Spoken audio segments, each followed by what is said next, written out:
this is Chef Dave Bishop from The Chef to You. Welcome to my kitchen.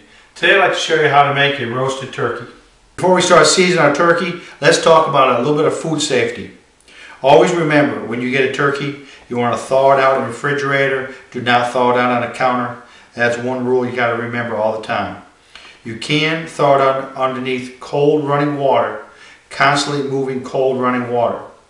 Best recommendation is to do it in the refrigerator 3 to 4 days. There will be a scale on the side of your turkey to tell you how many hours you need to for the size of that turkey. When you're ready to prepare your turkey, you want to go ahead and unwrap it. Wash it thoroughly inside the cavity all around. Pour all your water out. Take a paper towel, mat dry all your outside and the inside cavity to make sure it's good and dry. Place it in the pan you're going to cook it in. Wash your hands thoroughly. Then you can start seasoning. The ingredients we're going to be using today are melted butter, 1/2 cup, 1 tablespoon of lemon pepper, 1/2 teaspoon of salt, 1/2 teaspoon of black pepper, 1/2 teaspoon of granulated garlic, celery, onions. We're going to need some water to put in our pans. Let's get started with our seasoning. Some butter, just run it down the back side of your turkey. Rub it in. Take some of your herbs. Just spring them across top. The butter will help the herbs stick. We're not overly concerned on the back as we are on the front. We're going to turn it over. We're going to pour our butter. Rub it in as it pours. All around your legs, down along the side. If a little bit goes on the inside of the cavity, we'll be okay. We want to dry our hands up a little bit. Then take our herbs and sprinkle evenly so I have a nice even coating of herbs on the outside.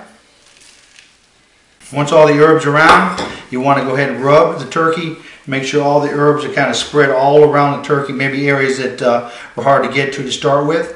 Quick humorous thing to mention to you, this little packet right here with the giblets in it, remember this is not stuffing. If you don't want to use it, remove it and dispose of it. Do not leave it in your turkey and let it cook inside the turkey.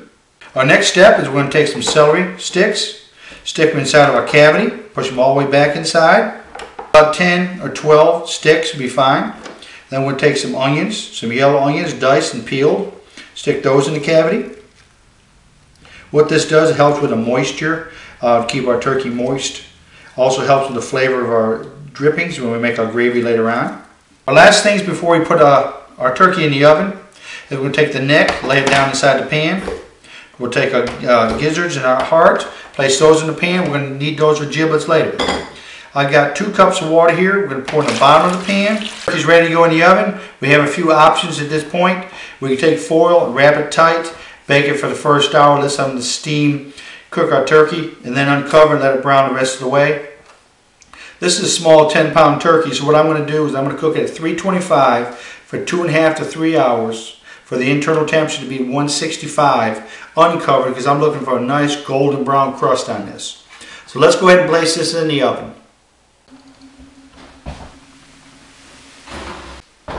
Our turkey just came out of the oven. Let's take a look, nice golden brown. We want to take a quick read thermometer and stick in the thickest part of the breast without touching a bone. We want an internal temperature of 165 or above. Let's look at a nice golden color while we're waiting. Let's grab a pair of tongs and then take out the celery and the onions out of the cavity. Look here, I'm reading about 175, so we're in good shape. Next thing I like to do is go ahead and set this spoon inside the cavity.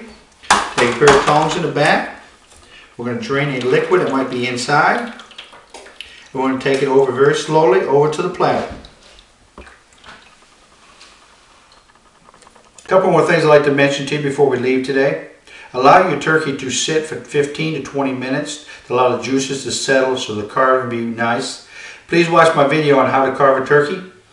Last thing to remember, and this is one of my pet peeves, a lot of people like to take the turkey, carve it at lunchtime, sit it on the counter, go watch TV, go on and do some activities for the day, and about 6 o'clock come grab that turkey that's been sitting on the counter for 5 hours and eat supper.